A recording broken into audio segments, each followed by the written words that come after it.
present here. It is my honor to welcome you all to the first session of the day. We are privileged to have with us Professor Purnima Mehta Bhatt, Emeritus Professor of History at Hood College, USA. With a distinguished academic career and deep engagement in South Asian history, gender, and diaspora study, Professor Bhart's work offers us new perspective for marginalized communities. In this session, she will guide us through the complex world of Sidi women, exploring how religion, migration, and exploration play a role in the shaping of new identities. I now invite Professor Bhart to come on the dais.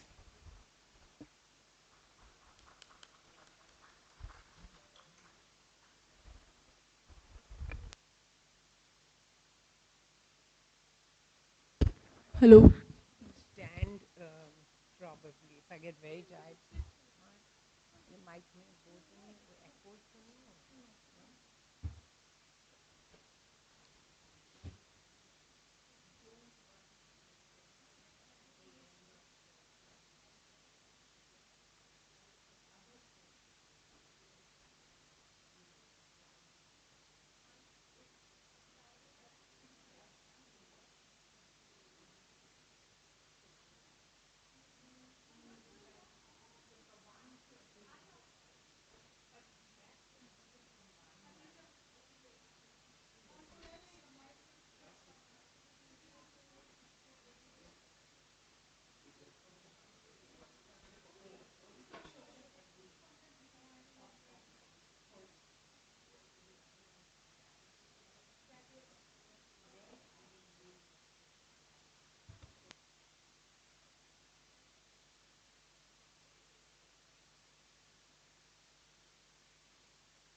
उससे तो नहीं आवाज आएगी ना वो मैं देख लूंगा आप करेंगे मैं सेट कर दूंगा चाहे आपके साथ नहीं नहीं this is better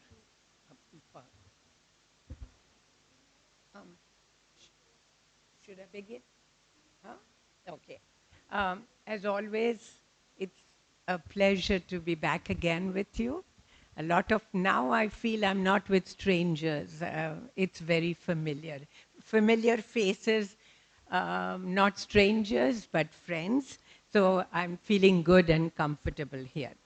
Okay. I'm trying to make sure. Um, so the topic that is listed for today, I did talk for an hour on Sidi diaspora in India, a very general overview. Today's topic will deal very specifically with Sidi women and religion.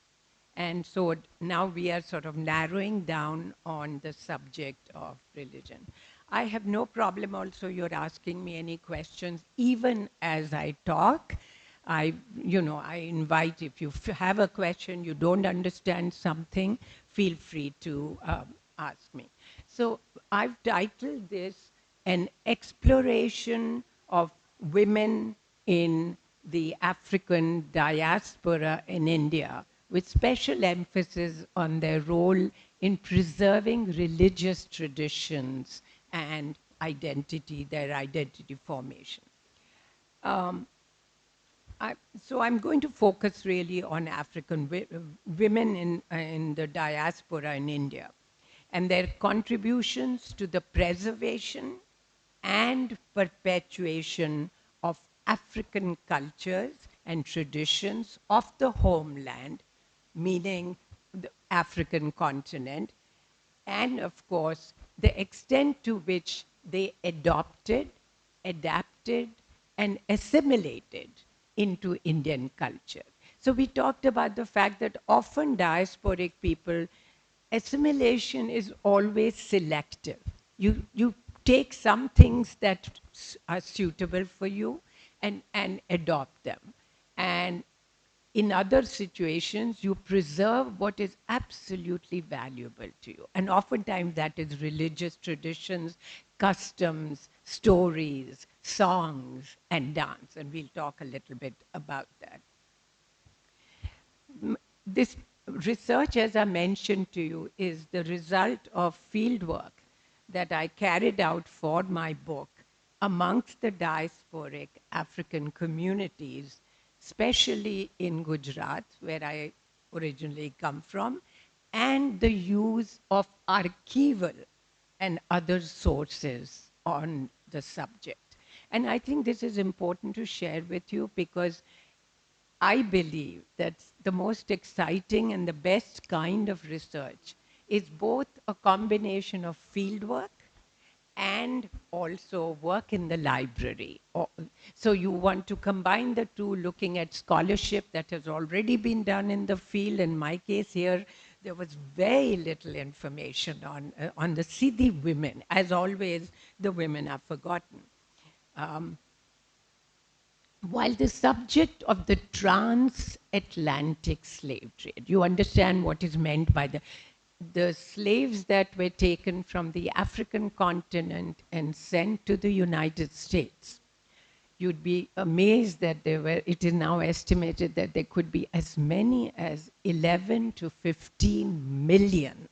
You know, it's mind-boggling to think that so many people are snatched away from their homes, from their familiar environments, from their families, from everything that they love, and forcibly, involuntarily brought to the New World, not just United States, but all the Caribbean countries, Mauritius and Fiji and Virgin Islands, and also South America. So we are talking about a very large number to the United States. And a lot of work and good scholarship exists on the transatlantic slave trade. So today we are shifting gears a little bit, and we are talking about the Indian Ocean trade. And I had shown you the map to show that mostly the Africans who came to India and actually to Pakistan and Sindh and what is Bangladesh now, basically came from the east coast of Africa because of the sea route, the easy access by the sea, and arrived in the west coast of India, particularly Gujarat, but also Karnataka, also Goa, because it's in the western part, and Andhra Pradesh. And we knew, I think we still know relatively little about these people because it has not been researched and documented by too many scholars.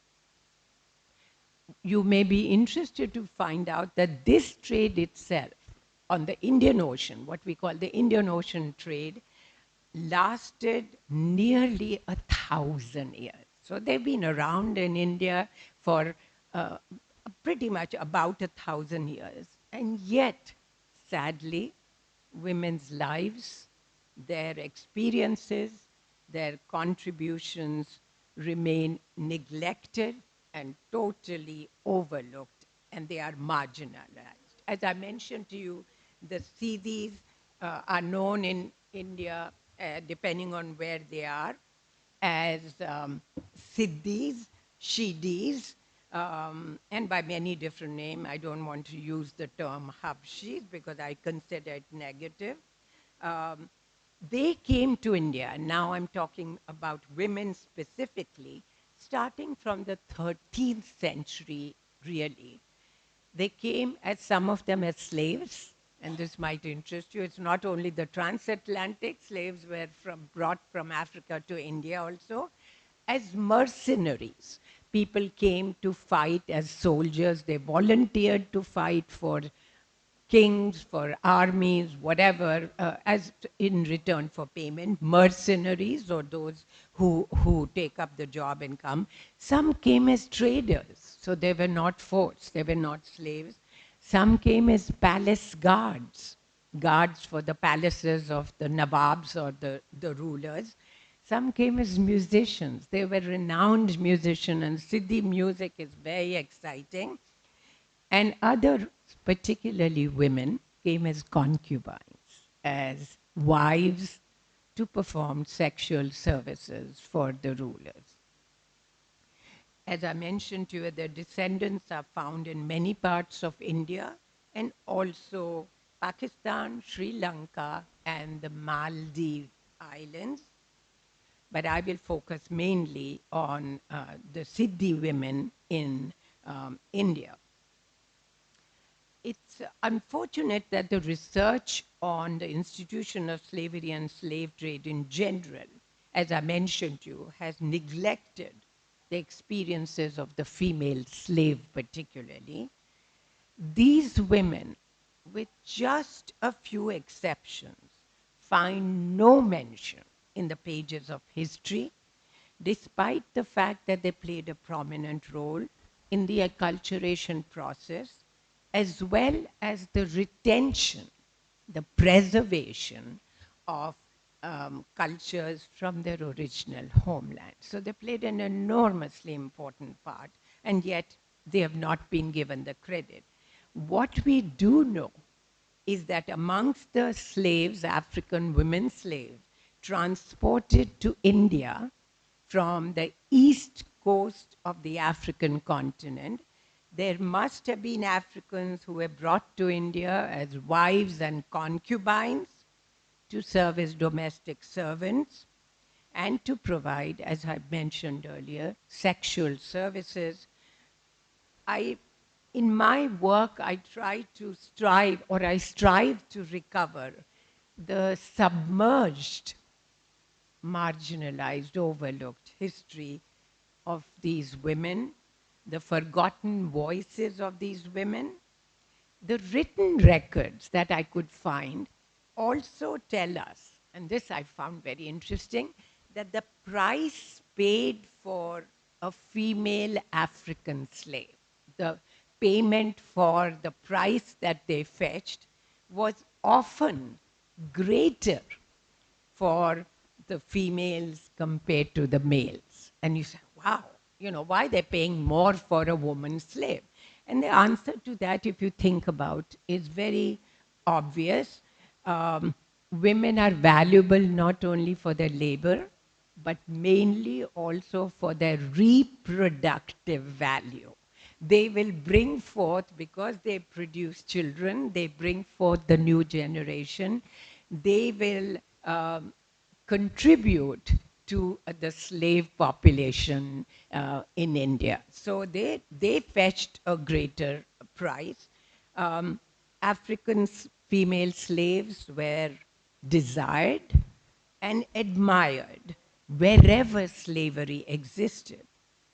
This was equally true in India. So I went to advertisements in the newspapers from the 19th century, from the late 18th century, which provide sufficient, ample evidence of the demand for female African slaves for sexual purposes. Amongst the seafaring community, there is a community who are sailors and who travel by sea in western part of India, known as Kharwas, Kharwas. So they are called Kharwas, they are seafaring community. It was a common practice to give a young Sidi girl as slave slash servant in dowry to their daughter. So when their daughter is getting married amongst the Kharwas, it was a common practice to gift her, along with her dowry of whatever, jewelry and clothing, to give her a young Sidi woman, a girl, who would serve as a slave slash servant to the daughter and would accompany her after her marriage to the new home, to the husband's home, as when the Kharwa girl got married, and serve as whatever, maid and a servant. Sidi women's primary role clearly was in the domestic sphere as wives, mothers, concubines, slaves, and domestic servants. But I want to draw your attention to the fact they also played a critical role in the performance of religious rites and domestic rituals. And they were the predominant, the primary bearers and upholders of the religious traditions that were brought from Africa. So the burden of continuing African culture often really falls heavily on the Sidi women. Um, they are especially involved even today in the rituals relating to the various rites of passage. Do you understand what the rites of passage are? Um, rites of passage can include the coming of age of a young girl, her first menstruation, and the rituals that go with it. She enters into womanhood. Rites of passage include marriage, include very importantly the birth of her first child and consecutive children. And Sidi women were playing a very important role in these what are called rites of passage. And women generally are always, in every culture, really instrumental in preserving through rites of passage at the time of birth, at the time of engagement, at the time of marriage, at the time of menstruation, and so on and so forth. But in addition, Sidi women also contributed very significantly economically by tending to cattle and animals in rural areas, and you can find them in large numbers in rural areas, and in participating in agricultural tasks because they come from an agricultural background from the continent of Africa, collecting firewood, looking after cattle, collecting cow dung. All of those, thank you, are very important.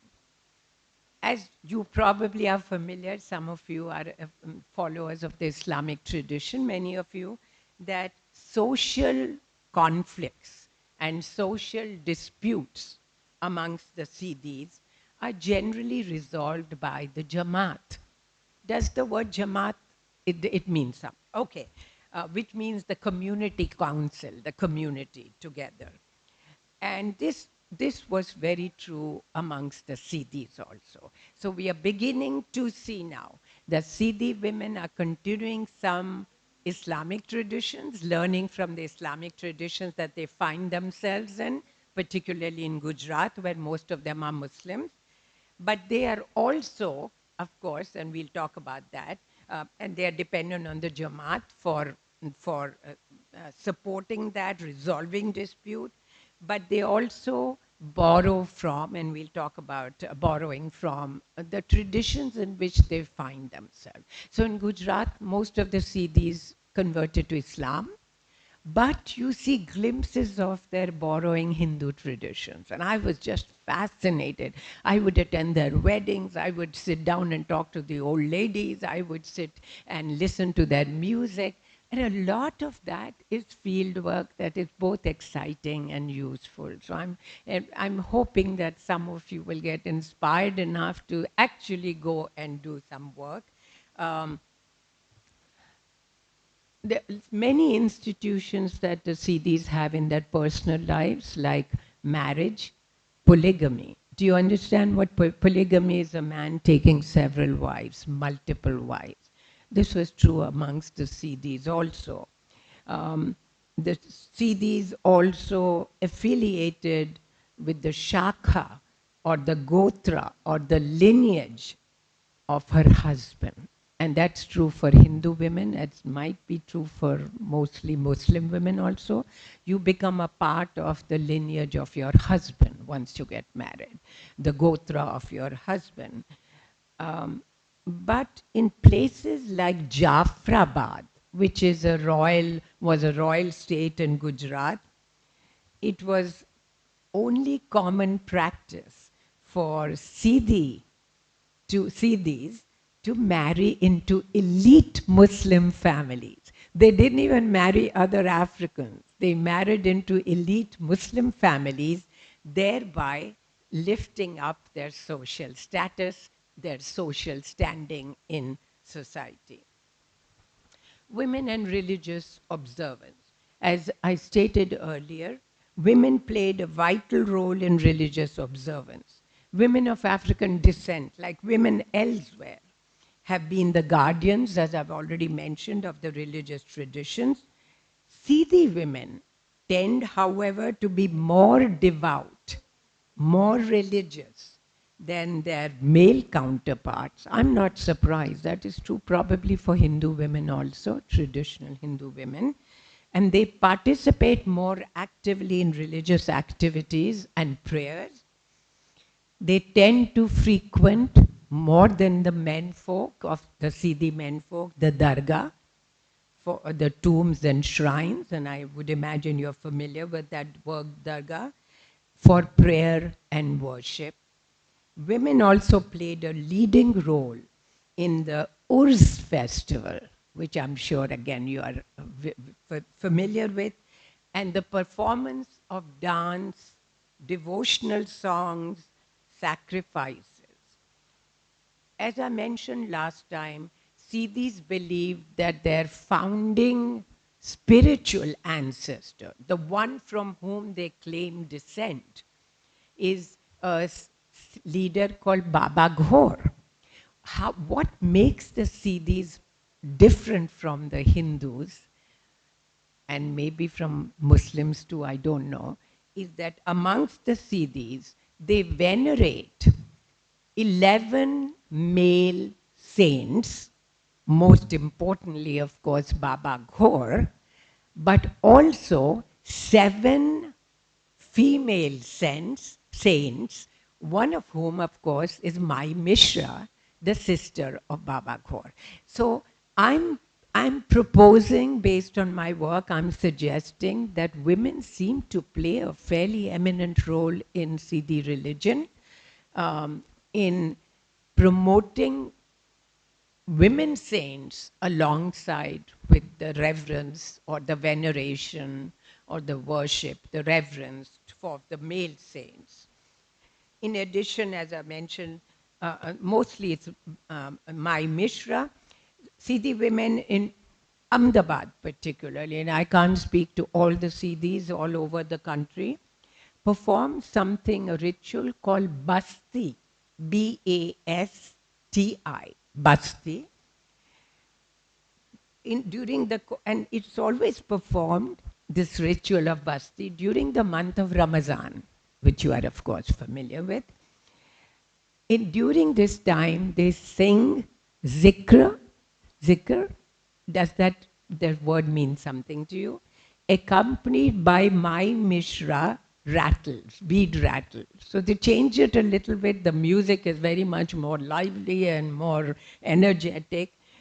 But nevertheless, they are playing a central role.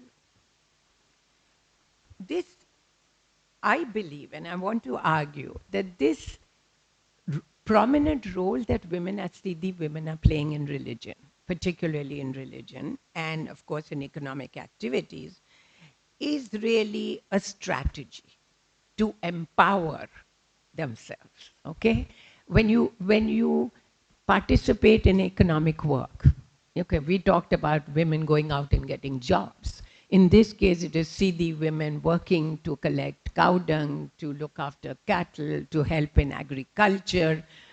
It's an empowering thing. Economic independence always gives you a sense of yourself, of empowerment. Um, so indirectly it serves as a strategy to empower themselves at the same time while they are preserving and perpetuating what I call the mythopoetic memories of Africa. Mytho means mythological, it's imaginary sometimes, like Ramayana and Mahabharata would be for Hindus or whatever, the stories of Ram and Krishna and Radha and so on and so forth.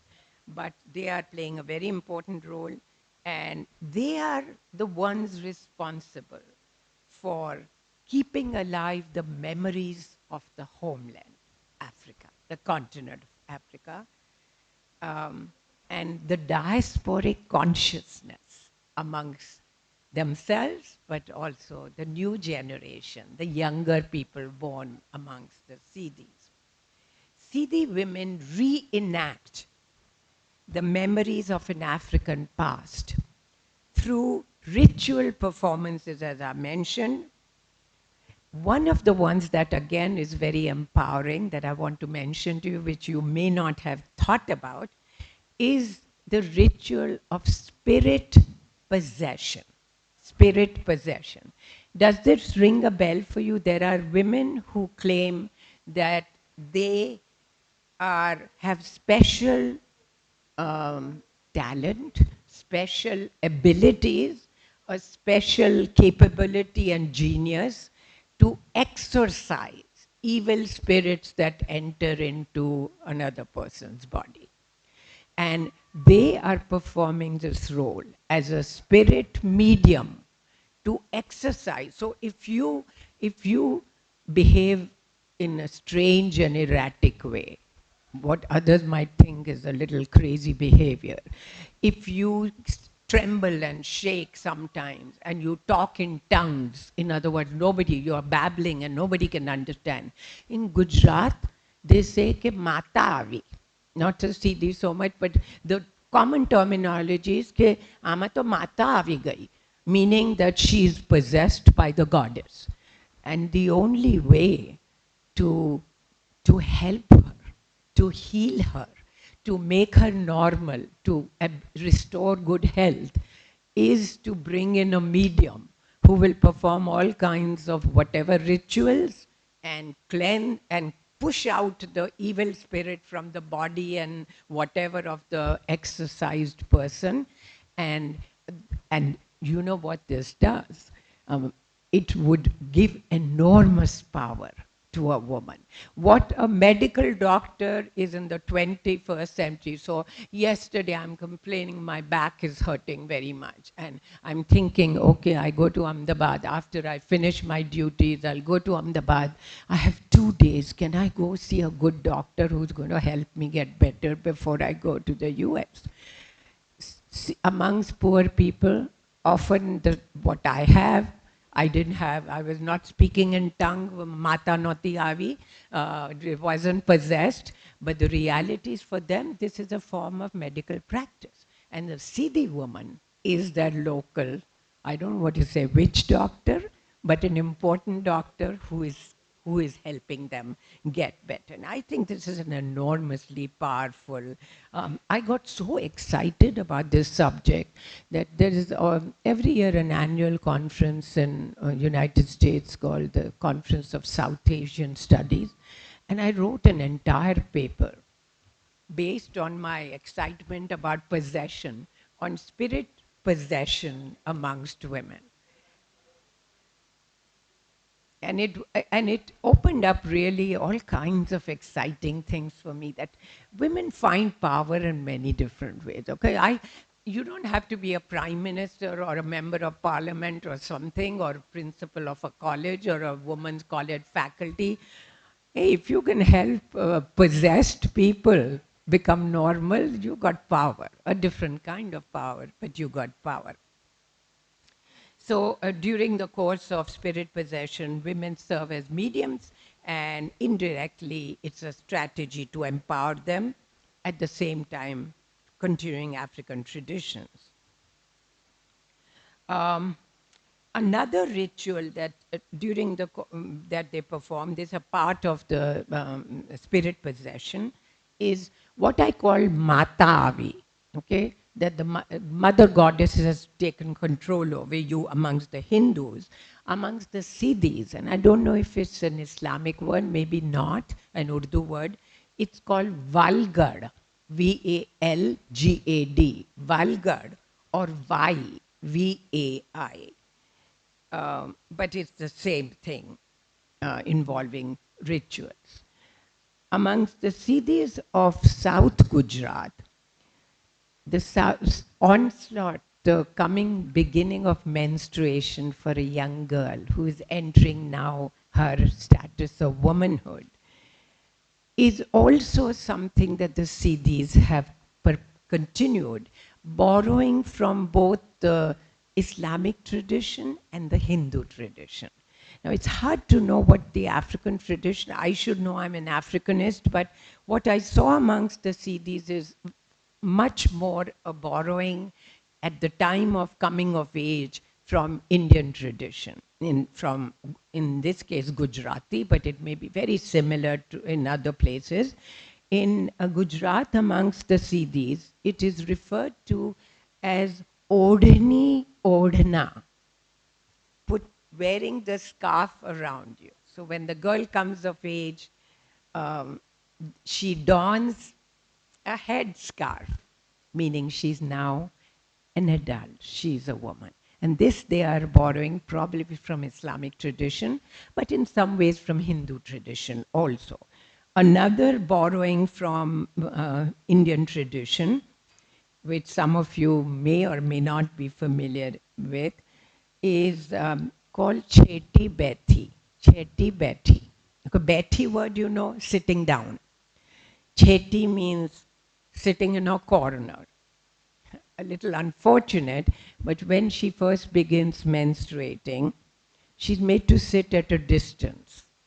And you know why this is so, at least amongst the Hindus and perhaps amongst some Muslim communities, that Cheti Betna implies that in the first days of menstruation, a menstruating girl is impure.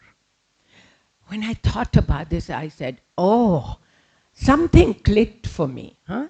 I used to go to my maternal, not the grandmother I've been talking about, the educated one, but a very lovely, wonderful maternal grandmother. And as we became of age, I suddenly realized that on some days, they would say, kitchen mein na aao. Don't come into the kitchen. Kitchen is a sacred space. If you are menstruating, you don't come and touch food, you don't come and touch utensils. It's very much like the Betty of the Sidis. Sitting at a distance, they're actually made to sit on a gunny bag. 6 days until they finish menstruating. And I think the idea here is she's ritually impure for that short duration of time. So what this does is really give an example of borrowing from Hindu tradition, borrowing from Muslim tradition. That she's then at the end of 6 days or whatever, after the Cheti Beti period, she is given a ritual bath to cleanse her, and her hair is washed, which is what I need to get done when I go home. And she's adorned her female relatives, cousins, mothers, sisters, aunties, help her get dressed up and adorn her with flowers and garlands. Okay, so it's in some ways a cute custom because well, yes, she's separated, but she's reinstated with a lot of honor and respect also. A little bit about marriage customs. See, the Jamaat, of course, has endeavored to maintain the purity of the bloodline. In India, whether you're talking Muslims, you're talking Sidis, you're talking Hindus, caste and class play a very important role. So this is true amongst the Sidis. Marriage had to be and continues to be in nearly all cases endogamous. You understand the word endogamy, marrying within the group. Okay, so amongst Hindus, if you are a Brahmin, ideally endogamous marriage would mean that you have to marry somebody from the same caste, or if you are a Kshatriya, and so on and so forth. And the same is true, the Siddhis practiced endogamy. The exceptions being the Siddhis in the royal princely states like Jafrabad in Gujarat, who intermarried not with other Siddhis, as I mentioned earlier, but only with members of the Muslim aristocracy. They are rising up. There are very interesting references to that. Now, it may surprise you, And these are the kinds of things that are very empowering for us women, but also I hope for the men, that while we think of the Sidis as people who may have come as slaves or concubines, the women, or servants or domestic servants or whatever, there are references from the 19th century literature to African women who were brought as slaves. Okay, remember, they are being brought as slaves who ultimately become queens, ranis, or wives of nawabs, or consorts of nawabs and rulers. And I don't have time to show you, but you could always go, probably Google this. And there is a very well known royalty, African Sidi woman by the name of Lekta Begum. The word Begum, you know. She was the third wife of the Nawab of Bengal. I believe his name was Sayyid Mansoor Ali Khan in the mid 19th century. So Sidi woman can rise from being a slave status all the way as a concubine and then the wife of a Nawab if he falls in love or is attracted towards her. So there was Lekta Begum, there was another Sidi woman by the name of Yasmin Mahal. Mahal word again, you know, Yasmin, who was the wife of the Nawab of Wajid Ali Khan, the Nawab of Awadh, the state of Awadh. And we'll talk a little bit about Awadh in just a few minutes. And the third one that I just want to, well, three or four. Another one is somebody called Gwiti, Guiti, Afroz, from the word Africa probably, Mahal, a former slave and a third wife of the Nawab of Awadh. Nawab of Awadh was many times married. I don't want to shock you, but I want to suggest that he had, during his lifetime, I'm told, 365 wives. But certainly some of them were Sidis. And in the Sikh Empire in northern India, there was a woman by the name of Bamba Müller. So she was born of a German mother, probably, and a Sikh man, a king. And Bamba Müller in the mid 19th century was married to the last ruler, Sikh ruler, last ruler of the Sikh Empire in northern India. So I'm suggesting that let's move away from this, you know, they were all victims, they were all concubines, they were all slaves. They could gain power through religion, through spirit possession, and ultimately through marriage, if they were attractive or the Nawab or the ruler attracted them. The Rajput surnames, and I was very intrigued when I started interacting with the Sidis in Gujarat, that many of them had Rajput names or a mixture. Now in Gujarat, a very common name, Rajput name, are things like Parmar, you may have heard, or Makwana, Darbar, maybe Rathod, Mari, Kankad, and Nobi. Nobi is interesting to me because because I'm an Africanist, it tells me that the word Nobi is coming from Nubia, which was in northern Africa, a kingdom in northern Africa. But they're acquiring names so that they are able to both carry on some tradition and retain and also get the tradition from India.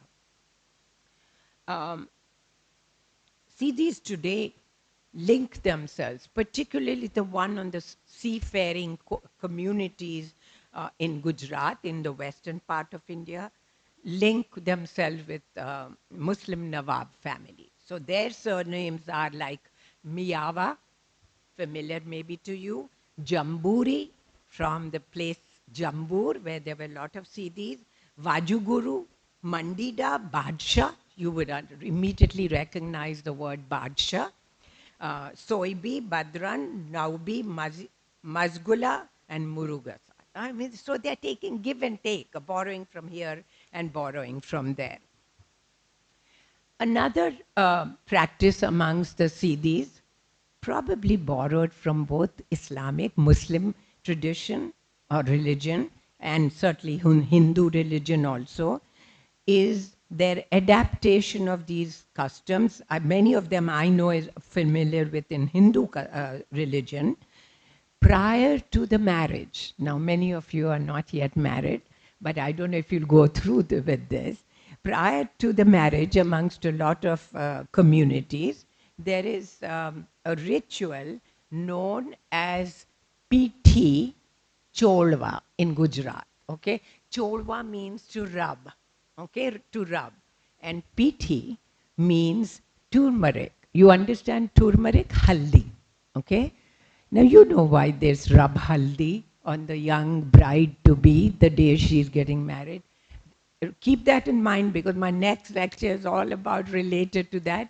They do that because Pithi Cholwa in Gujarat, rubbing the haldi turmeric on the body and particularly the face of the bride on the day of the wedding is important for them because of the belief that it will make her fair, make her attractive, make her beautiful, make her appealing. Okay, it's very common in India. I mean, I of course I got married on my own, so there's none of this thing. There's 5 minute ceremony in the court, and out I was.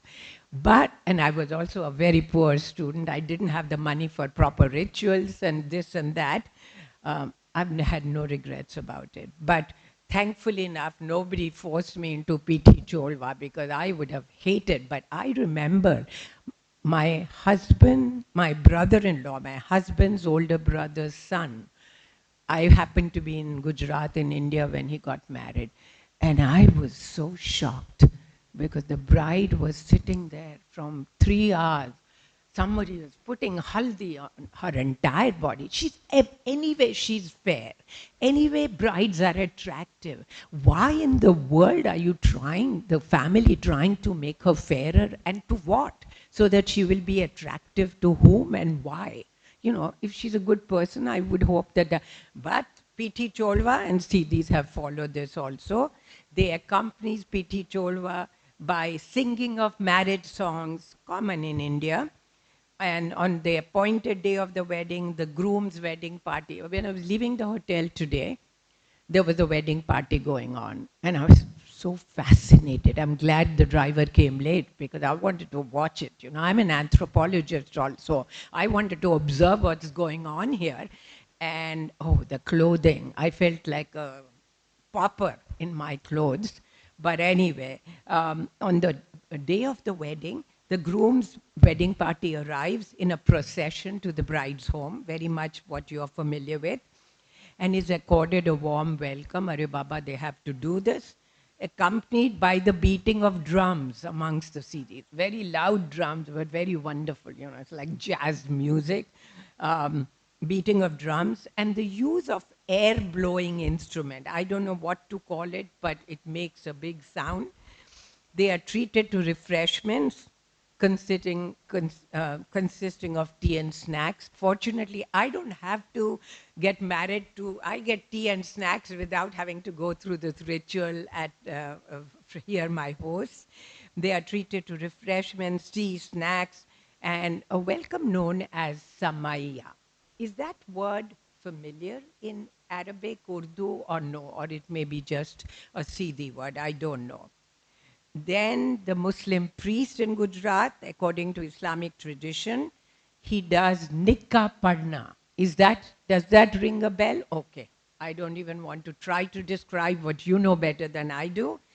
And witnesses, both the groom and the bridegroom, who are present, and the permission of the Jamaat is required for the marriage to proceed.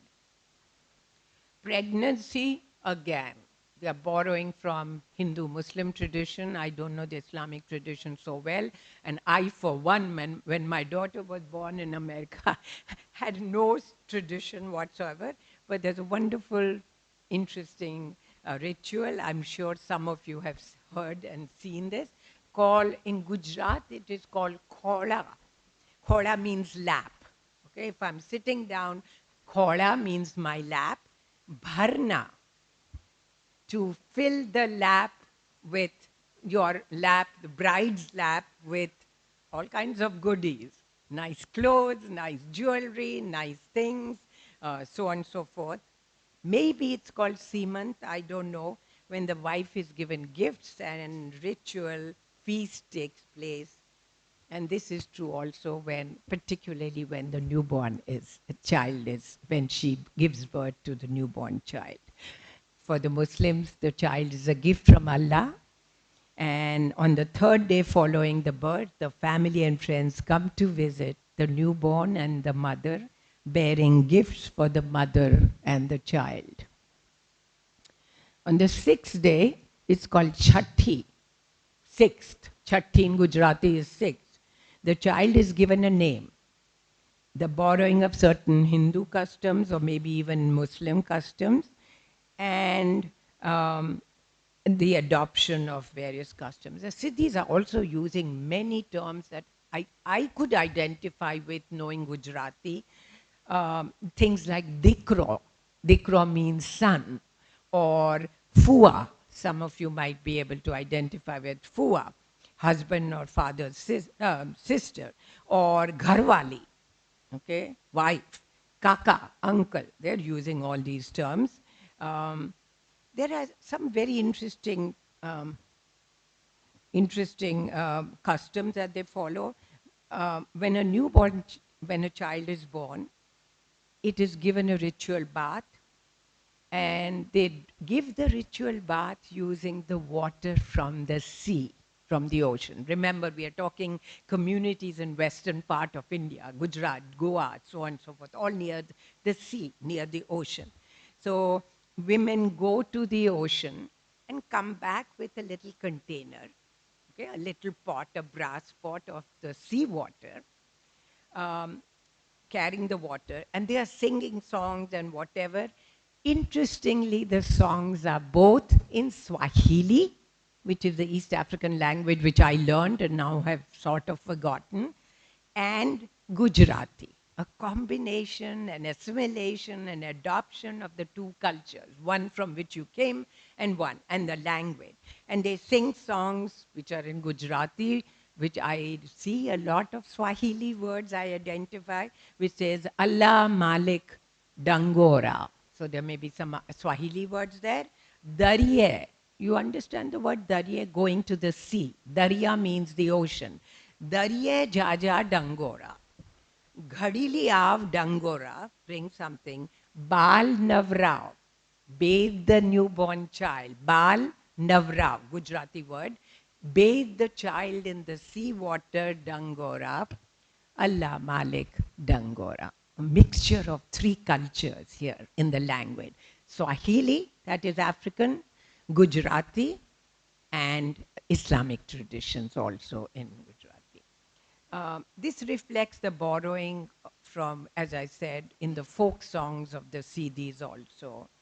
And of course, water is important because we did a whole lecture, water and stepwells, right?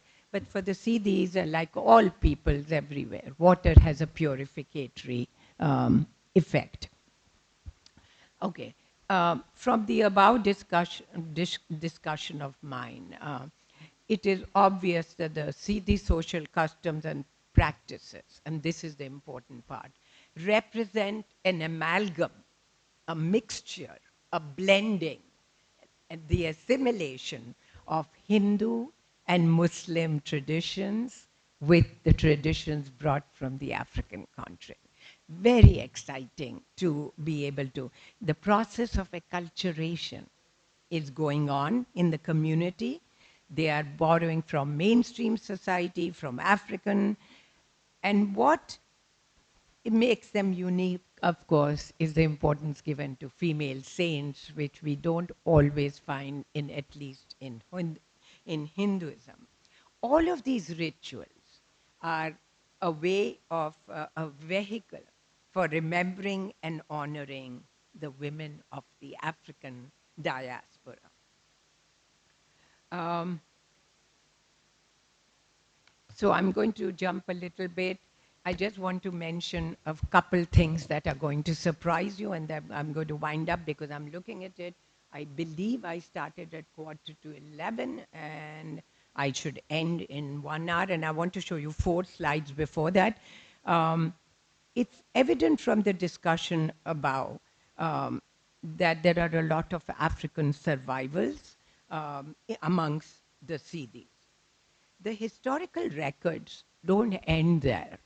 It took me a lot of research, a lot of working in the libraries, a lot of perspiration to find out, and recent scholars have done that.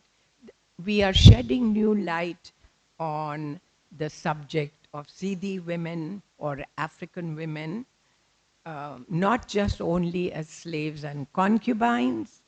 We know, for example, that in the kingdom of the Nawab of Awadh, you will be surprised at this, African women, in other words, Sidi women, were recruited as bodyguards for the royal family, okay? Because of their strength, perhaps, because of their perceived ability to fight, and valued for their bravery and royalty. The Nawab Wajid Ali Khan of Awadh employed African women as personal bodyguards, and these female Africans were organized into a female platoon, a fighting force, all women force, who were, and this may surprise you even more, who wore short skirts, okay, very short skirts, over on top of loose trousers. Okay, so short skirts so they can move about and defend the royal family, but on top of loose trousers to enable them to ride horses. During the mutiny of 1857, when Indian troops rebelled against the British, independence, beginning of freedom against the British, and attempted to overthrow them, a number of African slaves, men as well as women, loyal to the Nawab, participated in the fighting. Official records suggest that Africans fired upon British troops from trees and roofs in Awadh. Among those who died valiantly defending the Nawab and his family were many African women. In the words of a British officer, and I'm not saying this, somebody is quoting it in the British Gazetteer, and I quote, referring to Sidi women, they fought like wild cats, and it was not till after they were killed that their sex was even suspected. In other words, they fought equal to men and gave their lives for the Nawab. So this is a very important part of Sidi history, their courage. Uh, I could not find too much mention in Gujarati literature, and I was very saddened by that, on Sidi women. There is a book called Sidi and Kutchi Vartao, the stories of Sidi and Kutchis, but there was not a lot of mention of the Sidis. The women, finally, I want to mention that besides playing economic roles, besides playing ritual roles, besides being saints also, they also accompanied men in Dhamal, the dance, which is a very energetic Siti dance. So if you have never seen it, go on Google, put Dhamal dance and Goma, Goma, and you will find that. And I just want to mention to you a quotation, a partial quotation from the Gazetteer referring to the women. They dance to the accompaniment of a high-pitched drums and pipe. Both men and women participate, the latter often playing a prominent role in the middle. The woman is in the middle. Dancing circle stands the Sidi Patelni, or head woman of the Sidis. Okay? Now, beating time to the rhythm. So she's, while they are dancing, she's the one who's providing the rhythm to the music, now encouraging the dancers with loud words of approval or slapping a drummer, usko piche se zara maar diya, drummer to arouse his failing energy. She's making him wake up. Um, Despite the constraint of poverty and lack of education, Sidi women are increasingly aspiring to become educated and now seek employment. And I mentioned last time that they have shown in the field of sports. The first woman in Gujarat who was responsible for the protection of the wild lion population is a Sidi. So they are coming up, and there are all kinds of organizations now to empower the Sidi women. And I always think, and you don't get rich on my kind of work. I mean, you enjoy, you get excited, but there are no monies. I mean, I'm not a businesswoman. If I were to get rich now, someday, I would go and put some money to empower Sidi women. They're so forgotten, and somehow, they've given me part of their experience. And so I always, when I go to Ahmedabad, I go visit Patthar Kuan. I go sit with them, have a cup of tea. It's like it's coming home for me. I'm not an African. I'm not a Sidi. I'm not even a full Indian anymore, but it is a great. They are very, one of them even got a Padma Shri. The last thing I want to mention in empowerment, and then Maisha is going to help us, I want to suggest that one of the ways in which see the poor women, they're still living in poverty, an effort launched by CD women to preserve African traditions is an effort made through the revival of quilt making. Okay, you know quilt rajai. Okay, the Sidi women are doing this because it is a way to not only empower them. Remember, they're sitting in the chalk and making the quilts with other women, diasporic experiences, but also it is a means of economic empowerment, of giving them economic power and some money in their pockets. I don't possess a single quilt, but by golly, if someday I'm going to get one for myself, and I'm going to show you 4 slides. Maisha, can we show? I'm going to move away so that you can see it. So I'm going to end with that and have Maisha show you just a few slides to show you what beautiful work they are doing, and someday go get a quilt or at least go see a quilt for one. Okay. I mean, blew me away. What was I doing when I was working with the CDs? Why didn't I find one for myself? Can we move, Maisha? Another example of Kawandi, the quilt making tradition. I'm not very familiar with textile traditions, but I would imagine that there's an inspiration both from India and from Africa, from Islamic culture and Hindu culture. It's a wonderful blending of the two. Maisha, can we move? Another one? Just one after another. I mean, I'm just giving you a little sample of it. Maisha, I don't know if you have. What a wonderful, wonderful tradition of quilt making. And this will give them economic power, not just a place to hang out. Okay, and we are done with that, right? Thank you very much. Let me see, by the rules of I have 6 minutes that I'm allotted, I believe. Where is, okay, we are in control here. There's nobody looking, um, telling me. If there are any quick questions, I would be very sure.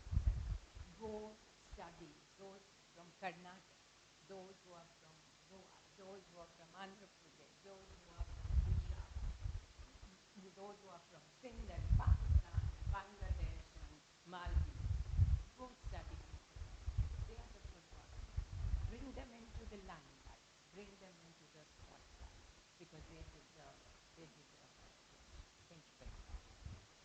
I'm happy to, while I drink water, answer any questions, anything you are not clear about when I spoke to you. We have, according to my calculation, 6, 7 minutes.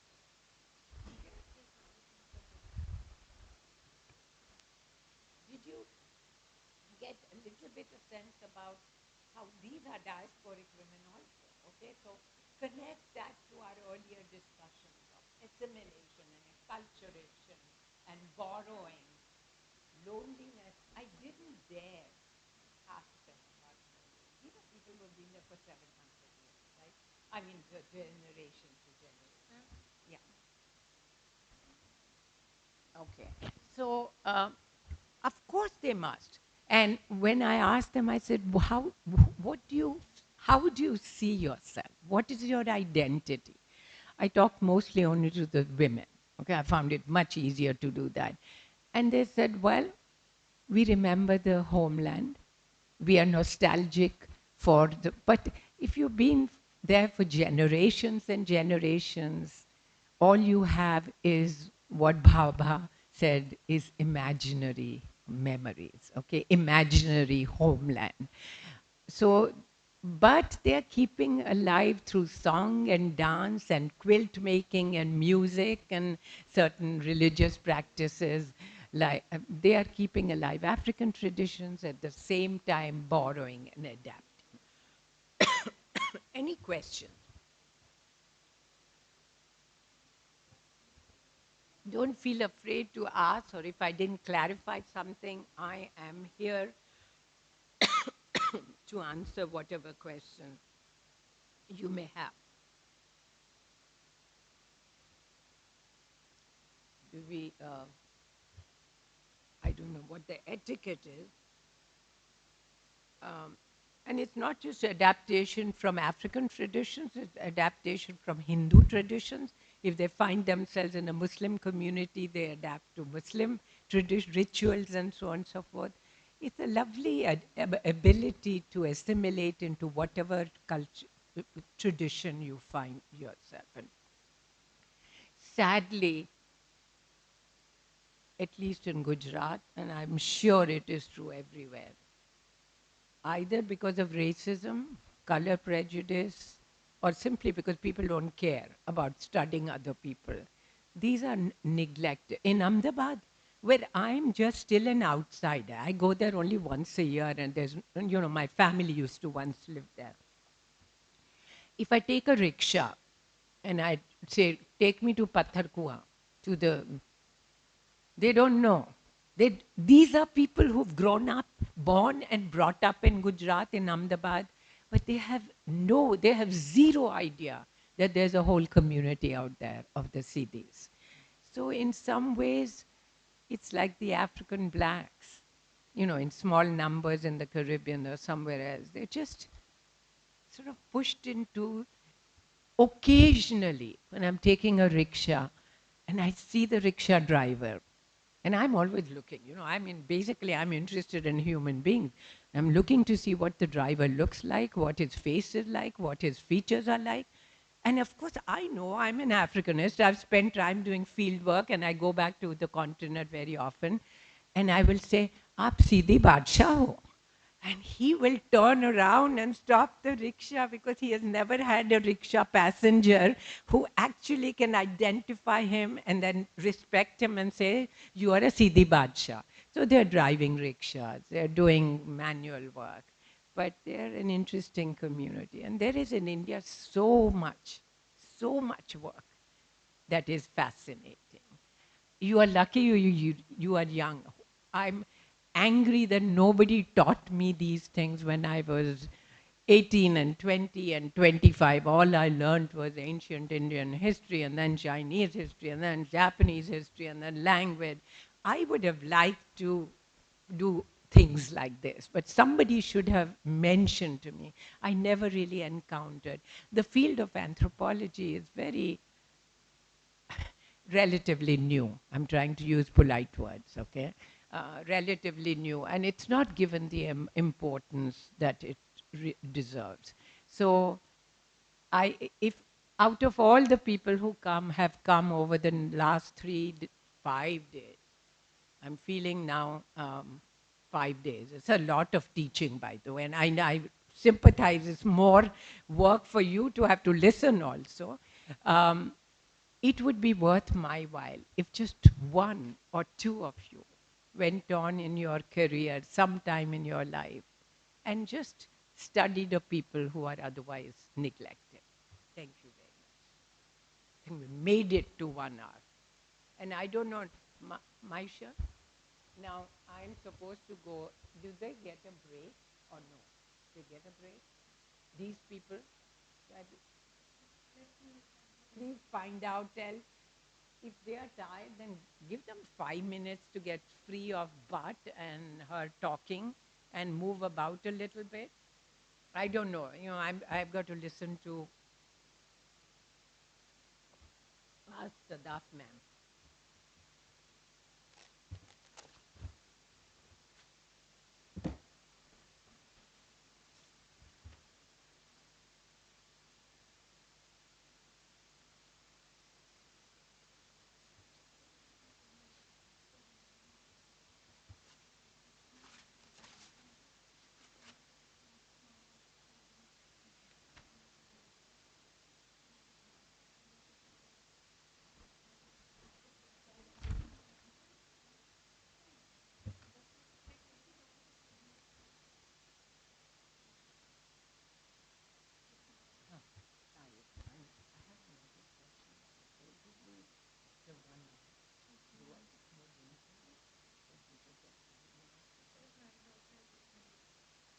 More for them.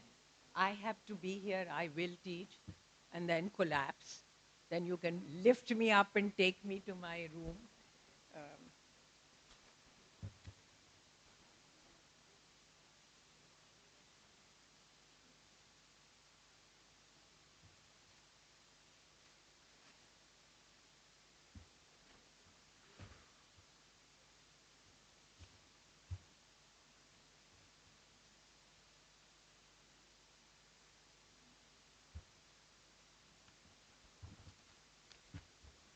if I'm sitting here, can you see the screen properly? Or would you rather me stand when I'm doing the next lecture? Sure, I don't want you because the next, I'm going to give you a little break and also show you some images which are important for the next topic. But if I'm blocking it, I'll just go stand there. Okay, that's better. My back hurts. I'm an old lady.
questions at all?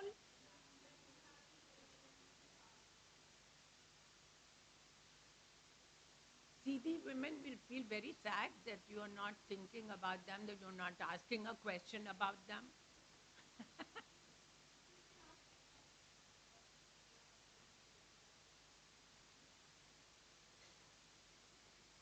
Do you have a question?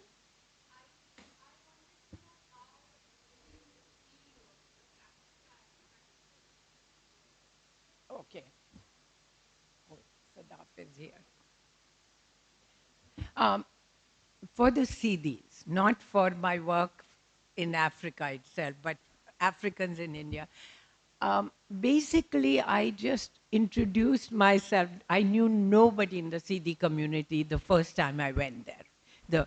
I just went in there, sought out, found the most senior lady there, a Sidi woman, introduced myself and said that I had come with no monetary or any interest. I was a college professor, I was an academic, and I deeply wanted to understand Sidi culture. And my hope was that I would finish my research over a period of number of years, and it took a lot of years, and that out of that would come out a book as it has, which I've shown the picture of. I will send that to the library. In fact, yeah, I'll have Sadaf do that. And then I would go again and again. The secret is to find a well-respected person who's willing to sit down in the chalk and talk to you. And if they are working people, they go off at 9 and they come back at 6 and they're too tired. But this was, and she was like a powerhouse. She was the main matriarch of the Sidi community. She's no longer alive now, sadly. Rumana Ben, and wonderful woman. And it is from her, they are called in anthropological literature, the person who gives you information to begin with, the most important, is called an informant, a person who informs you. Huh? And Rumana Ben was the first. And then because she was such a strong, powerful figure in Sidi community, she would take me around and introduce me. And the children, and you saw that photograph that's on my book, the children, after all these years now, those who were then children are married with their own children.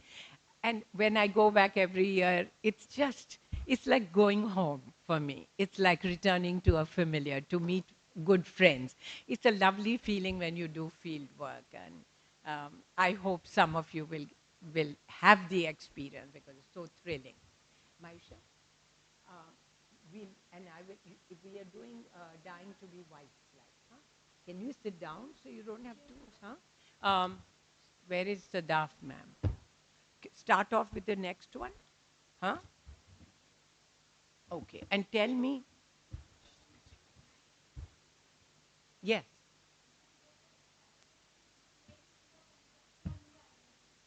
Huh?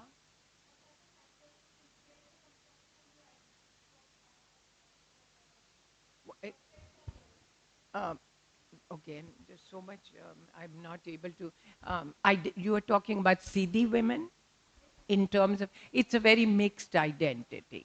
They see themselves as Muslims, they see themselves as Indian, they see themselves romantically and otherwise through their ancestors as Africans. And they remember Africa, but mostly through song and dance and ritual. But they look very African. I was very thrilled that, I mean, they've been here, their ancestors came, some of them came 700 years ago. So in many ways, they are really Indians, and that's why their identity is a very blended identity, a very mixed identity. Does that answer your question? Thank you very much. Okay, we are going to switch gears. Ha, bolo.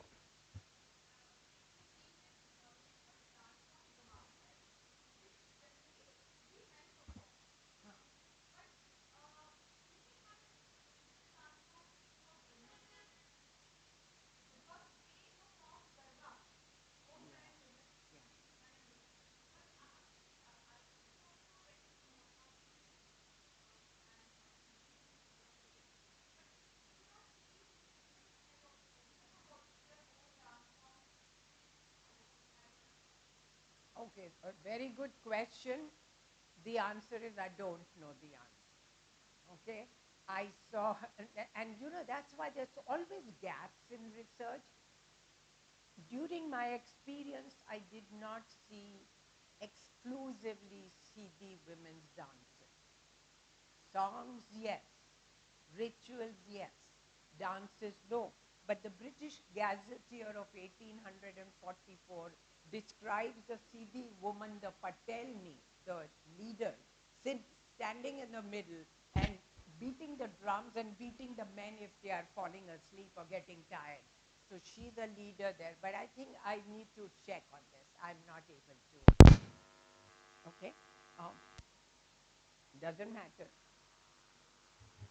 Why we starting with, is this the first image you have? There should be more there. Okay. Okay. All right. Okay. All right. Now we are moving on to an entirely different subject. You can see how fickle I am. I jump from one subject, work on it for 10 years, get a book out, and then get excited about something else. So the next topic that I'm going to talk about is, this is my latest book. Okay, and it just came out early this year, I believe. I wish I had more copies, but I'll eventually send the library or have Dr. Farid get my books in the library. So someday you won't forget me completely. If you go to the library, it'll ring a bell and say, oh, that was that butt who talked and talked and talked while we were falling asleep, okay? But you will read parts of the book. You don't have to read the whole thing. Huh? Okay, you can't hear? Oh, no. Okay, okay. No, ma'am, I'll be careful. Huh? I'll be quite careful. Okay, so to repeat, um, the book is called, now can you hear? आप सुन ठीक है अब sorry हाँ हम भूल जाते हैं आदत नहीं हम स्टार नहीं है हम तो जस्ट क्लासरूम टीचर हैं okay, the book is called Dying to be White. Okay, the obsession with fair skin in India and the global South. And as I said, this is my latest work, and it look how beautiful she is, and note the color of her skin. Okay, and I'm going to draw from the book. So this particular book, and I'm going to link it up. Okay, maybe I should start off in a little while, just tell you how it relates to diaspora, because my obligation here is to talk to you, somehow link up things with the diasporic experience. But this particular book, of which I am very proud and excited, you know, books are like children. I have, I don't know how to say that. Anuradha would be very sad if she heard me say this, but the thrill of publishing a book is similar to the thrill of having a child. And I have only one, but I have more books. So I have many more thrills through books. Um, this book critiques and examines and explores the obsession with white skin in India and the global South, and the growing popularity of the use of creams and bleaches, lotions, and other chemical compounds to whiten the skin. I'm not going to pin any of you down and say how many of you actually, in fact, practice this, because it is not my duty. But I'm understanding that my understanding is that a very large number of population in India, in Bangladesh, in Pakistan, in the continent of Africa, in Jamaica, in the Caribbean, actually girls and women from the ages of 15 to 55 use all kinds of cosmetics to become fair, okay? So I'm not going to pass judgment on that. I'm simply studying it as an academic. I considered when I first encountered this phenomena, and I was deeply disturbed. It was a disturbing phenomena for me, and I didn't have to see girls doing it. It's all over, as you probably know. The frequent public discourse about whiteness, the proliferation, you only need to open the Times of India Sunday section or the Statesman or the local newspaper, and there are pages and pages on weekends, particularly, matrimonial advertisements. Wanted a fair and beautiful bride for my son. Baba, what about some of us who are neither fair nor beautiful? We are somewhere in between and brown or dark. What is this? What is going on here? But the matrimonial ads are all over in India, soliciting fair skinned brides and the beautiful advertisements, not just in Sunday newspaper, but on television. Pay notice next time. Internet and visual media. You only have to take a rickshaw in Bombay or Ahmedabad or Delhi or wherever. Here I have had the luxury of a car. But otherwise, and you see the billboards, and they show you supposedly beautiful women selling something or the other. How is it that they are all fair? Why is it that they are all fair? And it's all over, it's sort of, you don't even have to consciously go looking for it. They come looking for you. Even worse, besides the visual media, the skin lightening products have become a multi-million dollar industry in India. Multi-million dollar industry in India, promoted. I hate to mention names, but as long as you don't take it out of this auditorium, I suppose it won't go out. Promoted very frequently in India and endorsed, not just promoted but also endorsed, among others, by well known cricket stars, cricket celebrities, and film stars. What comes to mind is Aishwarya Rai. What comes to mind is Shah Rukh Khan. All of them pushing, promoting, selling whitening creams. Pay some attention to it next time. Or maybe they've heard my criticism, I've stopped putting them, but I don't know. The cricket celebrities are making millions, as are the film stars promoting these beauty creams. While there's been considerable scholarly work focused on colorism in the United States, where I've lived my last 58 years, there's a lot of discussion there, a lot of scholarly work. There seems to be, and the effect of slavery on that culture of America, there seems to be very little information about colorism. It's called colorism in the international arena. Even in India, I'm hoping that my book is going to change some hearts and minds, but I don't think so. Nobody reads these things. This obsession with light skin is unique not only to India, as I mentioned, but I found it in China, Japan, Korea, Thailand, and other countries of South and East Asia. And surprisingly, during my many trips to the African continent, there too, the beauty creams, the whitening creams, the bleaching compounds are popular amongst the Africans. And in Jamaica and the Caribbean countries where I've traveled, once again, I saw them. So it's a universal phenomenon, baffling to me. In order to better understand this trend, I employed for my book a cross-cultural, comparative, multidisciplinary approach so that I could better understand the social constraints and perceptions of what is beauty for people all around the world, and where are the ideas of beauty coming from.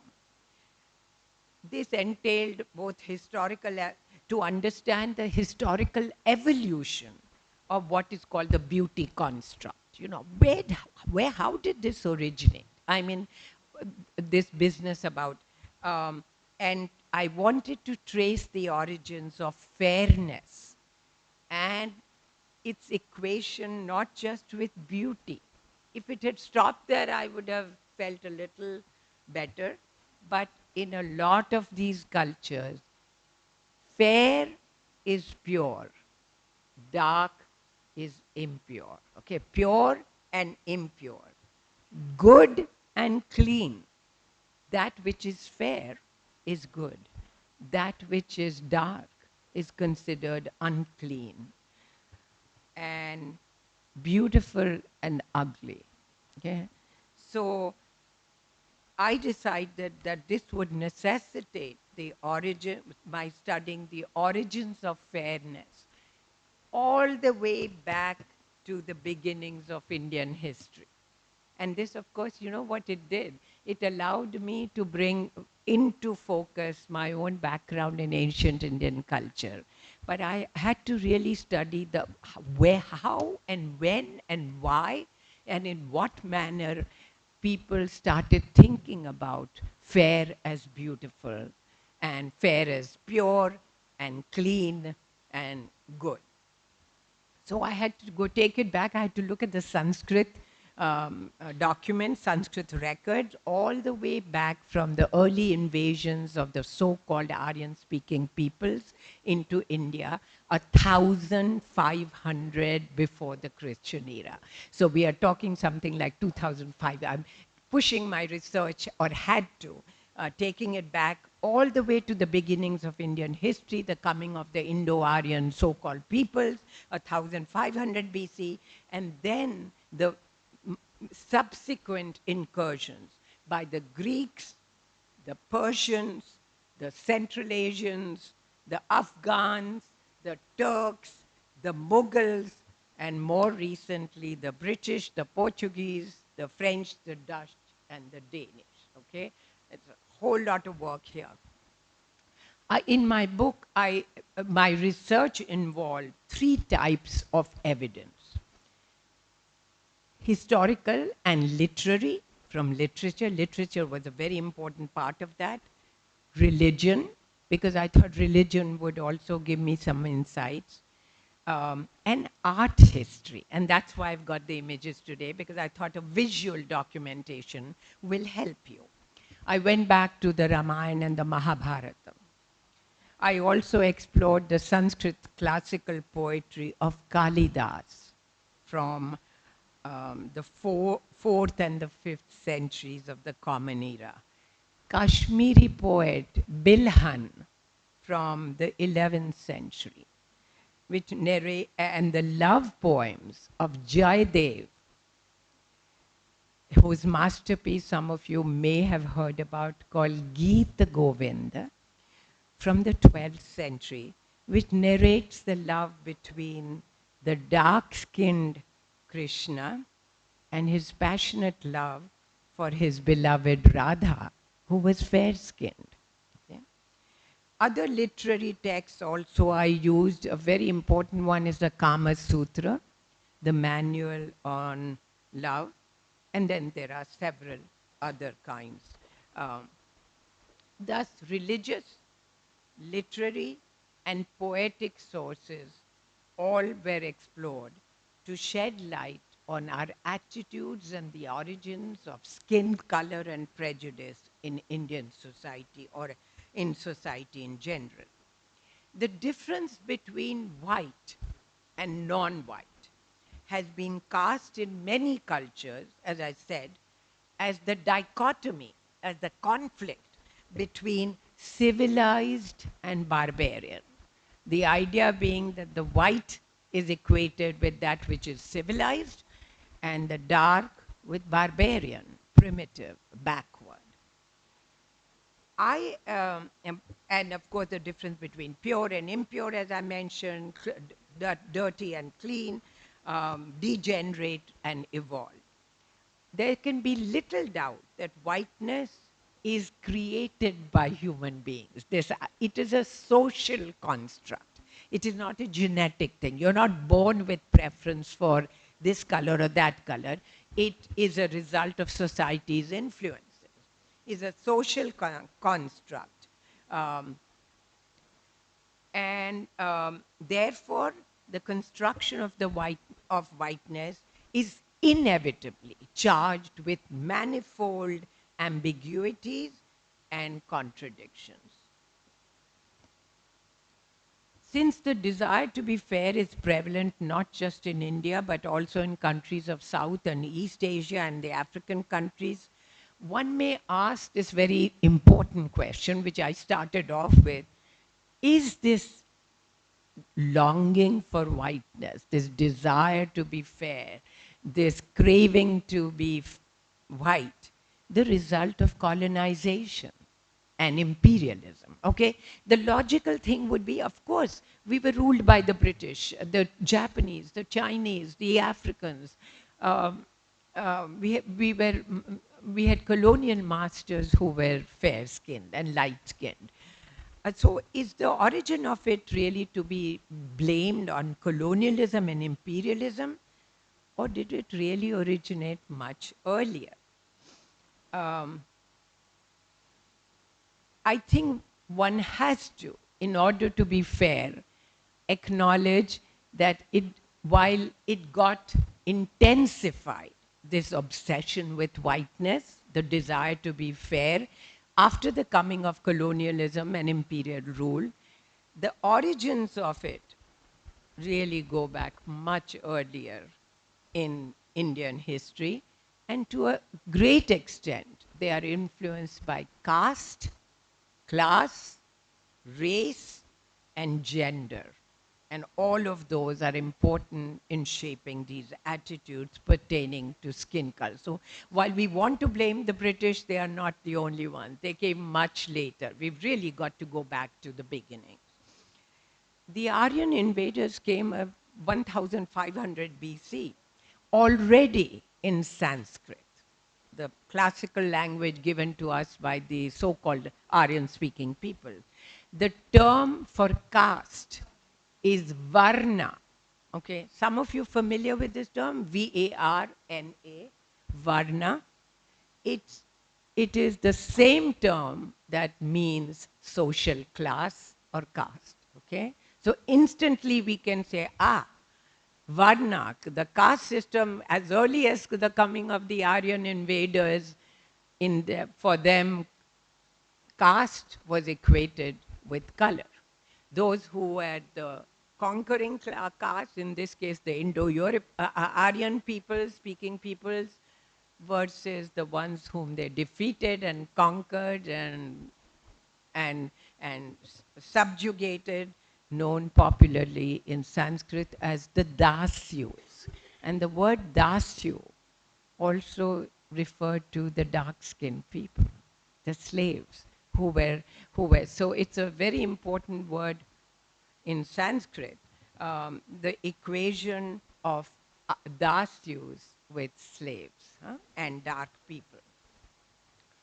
Um, Fairness as an indicator of social status is also found in the ancient societies of Egypt.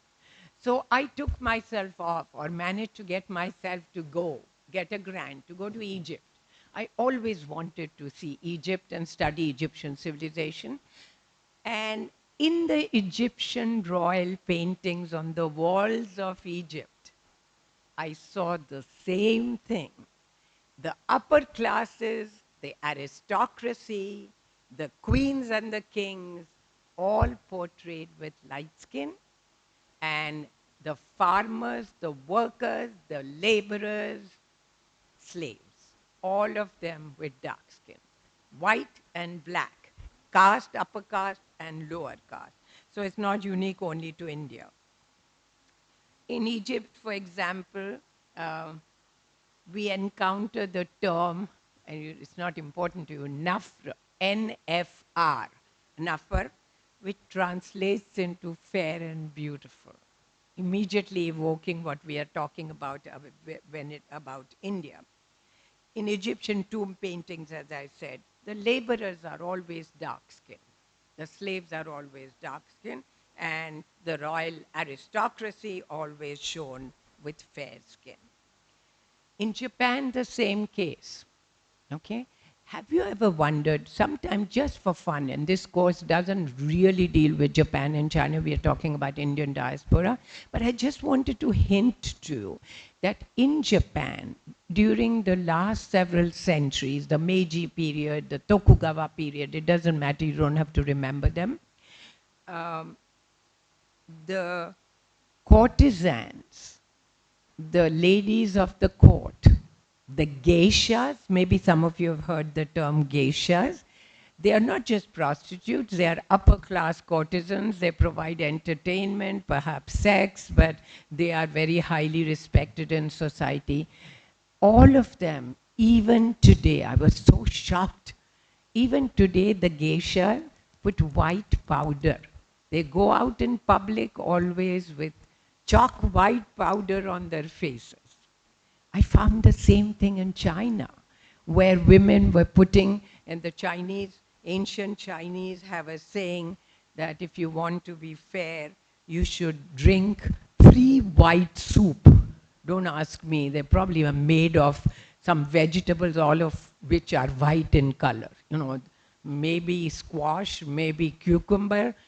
You got to go try at home and see whether you become fairer. I think not. But anyway, whatever this concoction was in China, the ancients are telling you if you want to be fair and lovely, you better drink 3 white soup.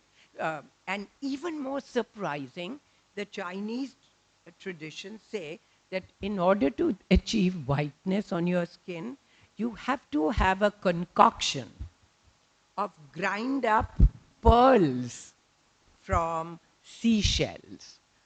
Real pearls from seashells that you grind up, make a paste, and then do piti cholvi, not with turmeric but with pearls, and you'll become white. Don't try it on my behalf. I haven't tried, I don't know if it works, but there you are. All the Japanese novels, which are so beautiful, um, literary texts like The Tale of Genji and The Pillow Book, describe beautiful women as fair and light skin. It can break your heart, but that is the way, the reality. This obsession with light skin is found everywhere, including Hong Kong, the Philippines, Taiwan, South Korea. There was a research firm in London called Synovate, Synovate, and they did a study of it by actual asking people questions and found that 4 out of 10 women, okay, we are talking nearly half, a little less than half of the women in Hong Kong and the Philippines put something on their faces and on their bodies to become white. Okay? Advertising is the culprit here. People are, the social media can be advantageous, but it's also an instrument of such oppression because young minds get influenced by it. And there are examples of that here. And the same is true in Latin America. I was amazed. I mean, African continent. I go to Nigeria, where everybody is even darker than my skin. 88% of the young girls, 15 to 35, lighten their skin. And I came home to Gujarat, and we had a young girl, then my mother was still alive, a young girl who came to help my mother, who was in her late 90s. And so she would stay the night. And in the morning, I saw her going to the laundry room. She often helped with washing the clothes. She's using the bleach. Okay, this is not going to a beautician. This is not going to a cosmetologist. She's using the bleach, the household bleach for washing on her face. And I said, oh dear. I said, Anjana, do you realize that this kind of chemicals that you use without thinking, without knowledge, can cause cancer, kidney failure? When you get pregnant, you can have an unborn a child who already suffers from deformities when they will be born, and all kinds of rashes. I took photographs in many parts of the world when I did field work to show you how awful sometimes the negative effects of bleaching can be. But there you are. This is what people want. So it is really surprising to me that people have this hankering. Um, Finally, my research concludes with a discussion of the detrimental. I'm hoping in this book, I don't like to give advice. I don't advise anybody too much. But in the book, I had a chapter. I talked to dermatologists. I talked to skin specialists. I said, please explain to me what are the impacts, the effects, the long term, the short term of skin whitening, compounds and things, that creams that young people use or not so young people use to become fair. And what they told me was horrifying. In fact, one of the dermatologists wanted to co-author this book, and I said, nothing doing. Most of it was not about medicine. It was about my field work and so on and so forth. So the encouraging thing for me is that in the last few years, there has emerged in India and probably elsewhere several movements led by women, followed by women, I hope, and some of you might have heard of them. There used to be a time when a very popular cream was called Fair is Beautiful. There was a lot of protest by women activists. So they changed the name, removed the fair, and put unfair and beautiful. Okay? Pressure from women activists saying, what are you doing? I mean, you are influencing young minds. Um, and there are, when I started working on it and started feeling so much despair, this can get depressing. I realized when I went on the web that there are also other movements to empower women, to restore a sense of dignity, to make them realize that beauty comes in all colors. You should be happy for what you are, what you have, rather than force somehow artificially try to look like somebody else. Because ultimately, we want to judge people not by the color of their skin, but beauty comes in all colors, and by we want to judge them by their character, by their goodness. Okay, and so hopefully, and a very important movement by the activists was called Black is Beautiful. Okay, so if you go to Google and put Fair is Beautiful, it'll pop up. Black is Beautiful was a way to say, okay, now I can't remember Smita Patil. You people are too young, huh? But I'm talking about an age where I was seeing movies. Smita Patil was a lovely brown colored shade, because she's not your Aishwarya Rai, but she was an amazing actress. Okay, I know that one of the visitors, not founders, to Aligarh Women's College was Sharmila Tagore. Again, not your fair as far as I can remember, but somewhat a darker hue. So the Black is Beautiful movement pulled out and photographed women of all kinds who are dark skinned but yet are very beautiful. Again, to reinforce, to reconfirm, to reassert that what is really important is beauty in all colors. That, and what is important is to understand that color of the skin is totally irrelevant. Okay, I'm going to show you, because I think that would be fun. We still have I believe 20 to 25 minutes. Somebody will tell me. I'm going to move a little bit Am I blocking the images? But anyway, I need to sit on the side because I need to look at them to tell you what is what. Maisha is very helpful, but these are images. Okay, Maisha, let's start off.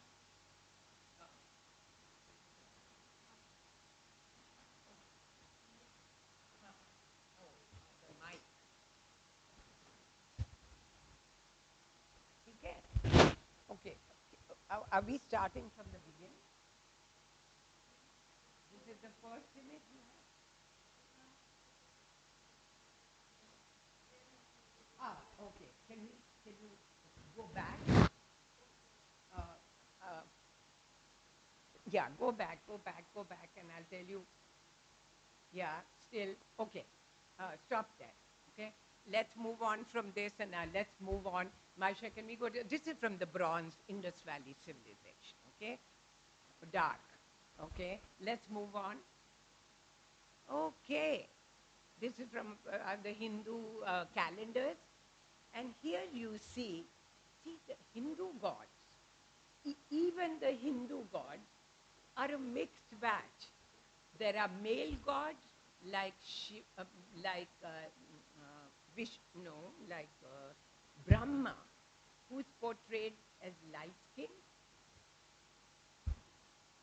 but other gods like Vishnu, Krishna, particularly Ram, Shiva, often dark skin color. Okay, so here you have, these are dolls. They are called Golu dolls and they're used in rituals. And you see how Shiva is shown with a much darker hue. I would love to get dolls like this for my collection because, you know, it links up to my own work. And Parvati, look at the color of her skin. Parvati is much fairer. So the Indian gods are portrayed also. Beauty is in the for women in the light skin, but very, very intriguing. Okay, let's move away. Thank you, Marsha. Next one. Now, there are female gods, goddesses, like this one, Saraswati and Lakshmi, always shown, nearly always shown with light skin. Okay, here you have the typical image, and let's move on. This is fascinating. These are, some of you probably could take a guess and say who these are, but there is on the left is Ram, and on the right is Lakshman, two brothers from the Ramayana. One is dark and the other is light skin. Now, of course, Hindus will argue and say that dark is not black.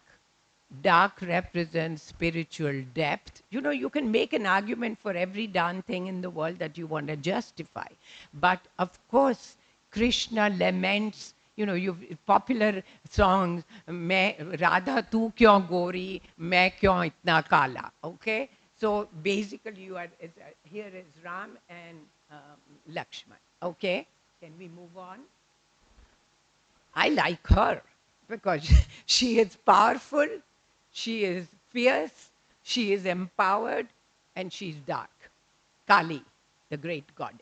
And there are wonderful, and look how she's stepping. She's got her tongue out. It's full of blood. She's dripping from her mouth. She's got a head of one of her victims in her left hand.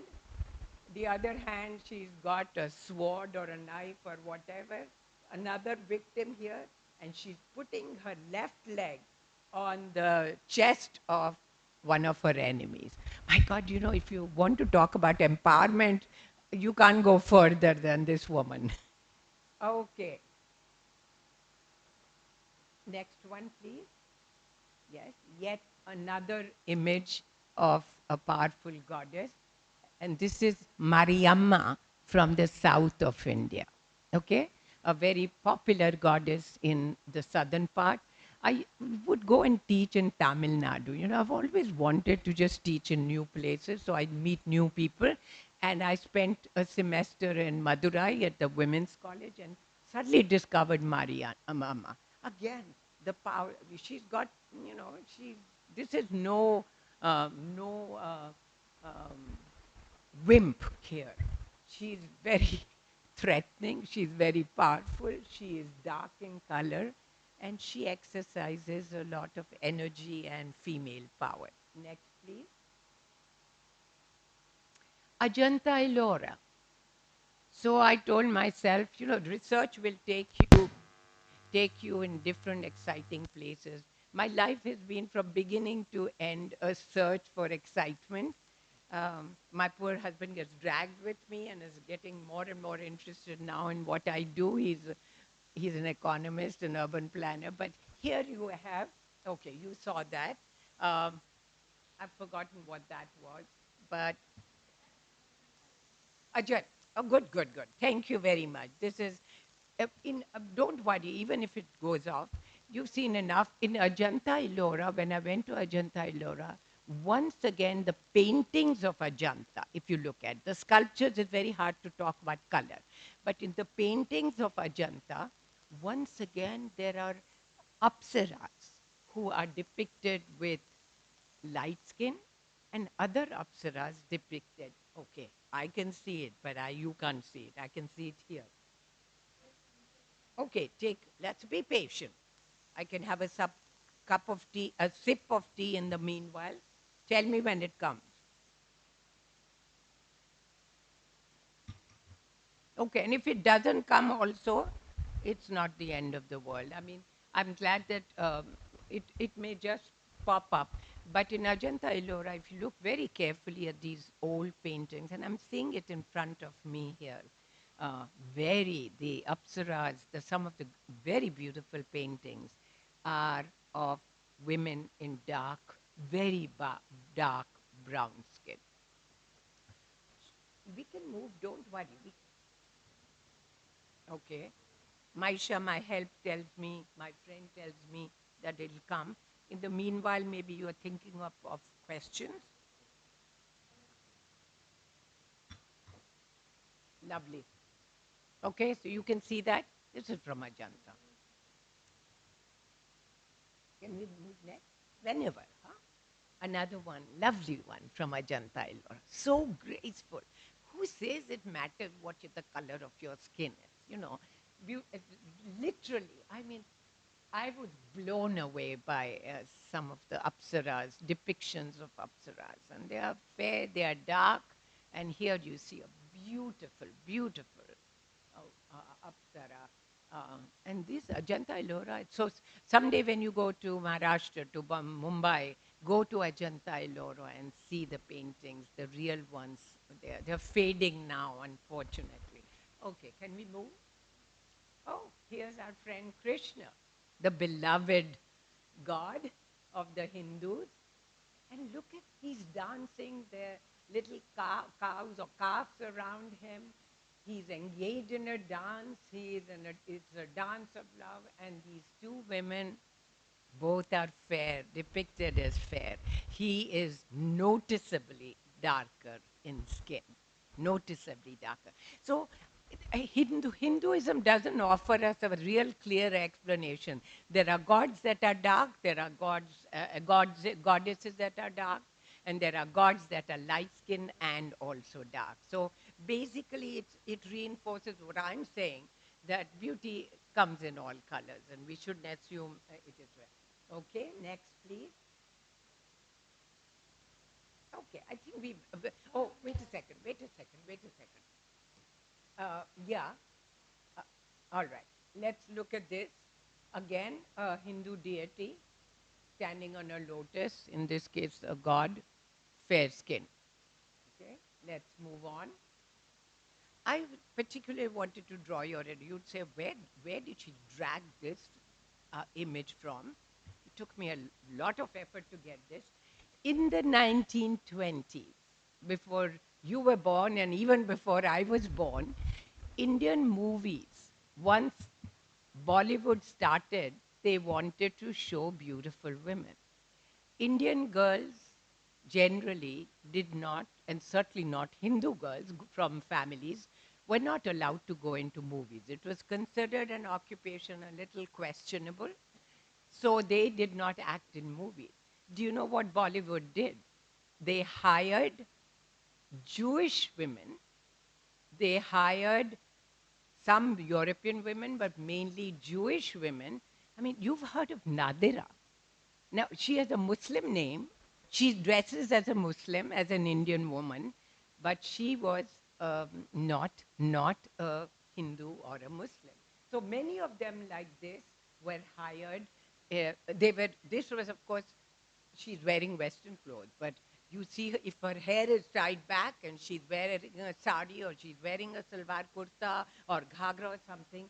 And most Indians didn't find out that it was white women from another culture, either Jewish or sometimes Muslim or from other parts of the world, who acted in Indian movies, still Indian women actually. And when in the early years when Indian women started getting into Bollywood movies, they were all actually Muslim women. Nargis and Nadira, okay, and a lot of names that you would know. Okay, can we move?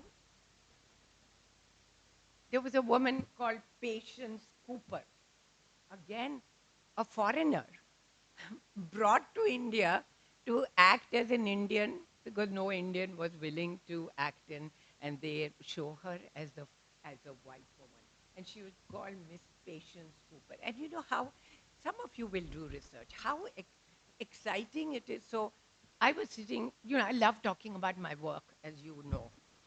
I don't have to tell you that. So I had met this one doctor who, a very well-known psychiatrist and a psychiatrist and a psychologist.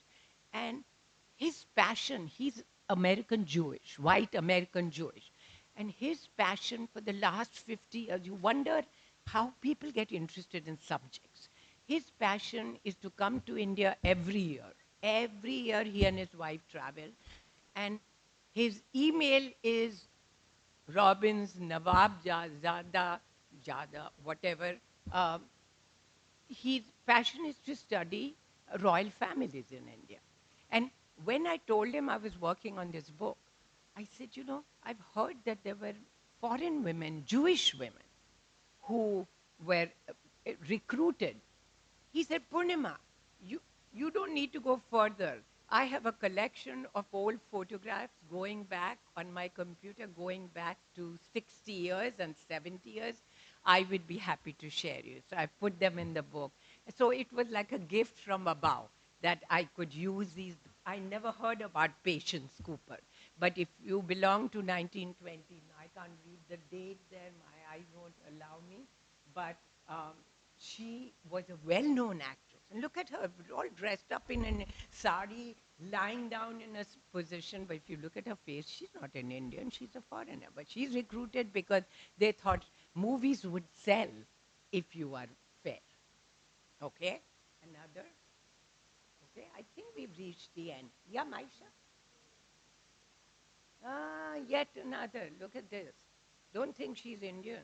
She was recruited, a foreigner. Oh, look, well, she's very lovely, but she is not you and me. She is a foreign woman picked out for her fair skin and the fact that she is willing to act in Bollywood movies, which very few girls from good families did in those days. Okay, are we done? Okay, from Orissa, if any of you are from Orissa and Assam, Kalamkari, again, the paintings will give you information about color and how men and women, Radha and Krishna, Ram and Sita are shown with different hues and how prominent color is in Indian art, in the depiction of gods and goddesses. Okay? Anything else? My shop done? Oh, like you didn't need this from me. You see it in your daily newspaper. Seeking marriage for son. Makes my blood boil, huh? Anyway, what is underlined is parents of only Sunni, very fair, slim, and really good looking. I why are they putting so much emphasis on um, fair and slim and very good looking, like dark girls. I think girls are beautiful, period. They can be black, brown, white, or whatever. But you see, this is not, I didn't produce it. I picked it up from newspapers like this. Um, okay, I think yeah, we've done. Yeah. Let me see how much time. Oops. Okay, we've got about 7, 10 minutes. I'm very happy to answer any question or to have you comment on anything, ask questions, make a comment. Yes, please. You want to come here and sit with me and take the mic or whatever?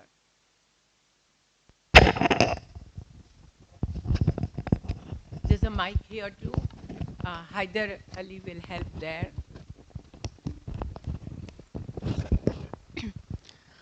Uh, Ma'am, my question is like, as the Britishers ruled and colonized Asian African countries, and they used this, fair skin or like white man's burden kind of ideology in order to make others feel inferior and to have a rule on them, right?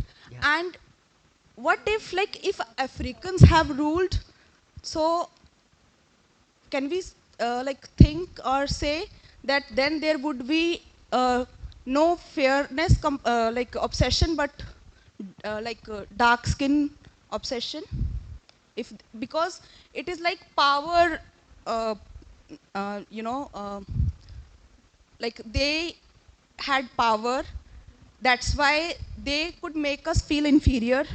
So if the Africans had power, then the whites would have like obsession for dark skin complexion. Possibly, I don't have an answer for that though, because I don't know. Now, I don't know when African kingdoms existed, did the rulers have a preference for dark skinned women or fair skinned women? I haven't done enough work to be able to confidently say that. I really am not sure. But I think that at least the beginnings of this prejudice against darker skin in India cannot only be blamed on the British imperialism and colonialism, which came so much later, okay? If already with the Aryans they are talking about Arya versus Dasyu, that means it appears that the conquerors who were light skinned, wherever they came from, Persia, Central Asia, the Caucasus region, and then of course the British eventually, all of the conquerors were fair skinned, and the conquered, the vanquished, who were controlled, were dark skinned. And automatically, therefore, the association between the white being the conquerors and the dark being the conquered, the Arya versus the Dasyus. But beyond that, so I think, there are multiple factors that are coming into play. Myself, I do not believe that this is a genetic thing, that the eye, okay, and there are some very interesting questions, and I'm not a science student, and my husband, who's a scientist and an economist, and always is prodding me and saying, why don't you look at whether the eye, for example, if you wake up in the middle of the night and it's pitch dark, as I do when I can't sleep, I want to turn on the light, okay? Somehow I'm a little fearful, okay? I'm a little scared. And I want light, or I shift the parda so that outside light will come in. Now, does that mean that my eyes, I really don't think I grew up with prejudices, but why is it that I am safer with light than with night? Right? And this is a very complex question. I really don't know. But why is it that we don't like the night? Why the association of evil and danger and fear and violence with Yes. black color. These binaries are like made so. And I don't know, and I don't know if it's an inherent thing in human beings. I don't think so. But isn't it true that not many people choose to live in a dark room? Okay. Dark Why? is related to evil and Yeah, all the bad things. totally. And which comes first is the important thing. Is it that because there was evil that was dark, that you associate evil with darkness, or is it the other way around, that somehow one wants to see light color? No, I'm not really sure. I mean, every time I argued this with my husband, I'd say, well, I like dark colors. I like to wear dark saris. I don't want always pale things. But I'm not sure I have an explanation for that. I really don't know. So, but that's a very fascinating question that you need to address. Some other researcher needs to address. But I appreciate your asking that. Thank you, Okay, ma'am. we've got 1 or 2 more minutes. Yes, please. We need the mic. You need the mic because otherwise they'll say they can't hear you. And then Dr. Farid will tell us when it's time for this session to end. Do we have a minute or two, or there are questions? Okay, okay. All right, go ahead.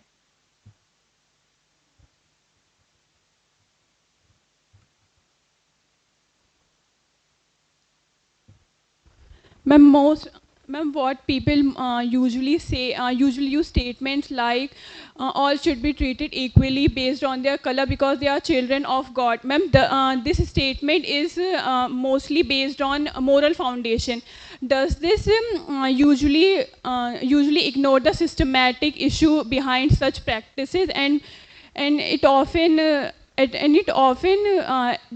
does not address the main issue or the culprits who partake in such practices in enforcing fairness? Yeah, but I'm without an answer for that. Sometimes when you do research, even though it will do 10 years you are putting, don't always have the answers. And you accept that research is all about searching. And what I cannot find, maybe some of you will find. It really, I mean, because otherwise I would die before it got finished. So at some point you have to say, well, my job is done. I'm going to move on and have a life of my own. So, but the point you raise is very interesting, but it's something that I'm not sure that I have an answer for. Okay, should I? Huh?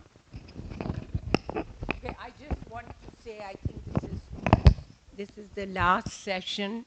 I finished with all my lectures. I just want to say from my heart, thank you very much.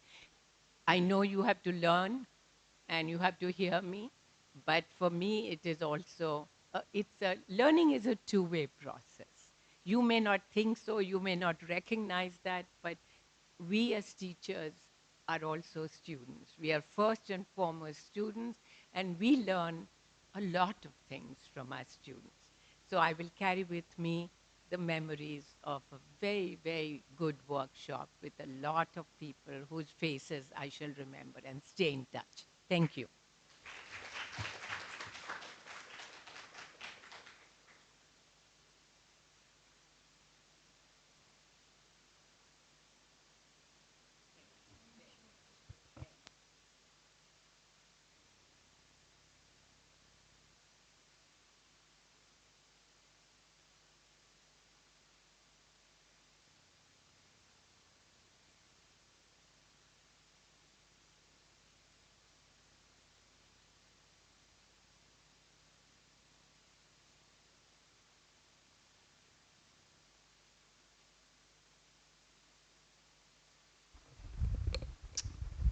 Now we'll now we'll have the tea break for 5 minutes.